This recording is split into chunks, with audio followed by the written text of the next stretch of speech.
When did life make you feel like the butt of the joke? When my son was 7 he was diagnosed with brain cancer, and he used his final days to make others happy. One time when he had the strength to write, he made get well soon cards for all the other children in his ward.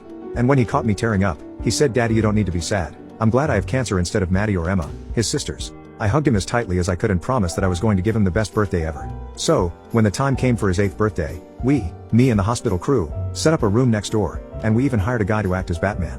I still remember the excitement I felt when I went to wake him up. But when I tapped him his skin was completely cold. My stomach dropped, and I kept shaking him but his eyes never opened. Then I heard the door swing open. I looked up to see everyone holding a cake, and party blowers were going off as I fell to the floor and ran out of breath from crying.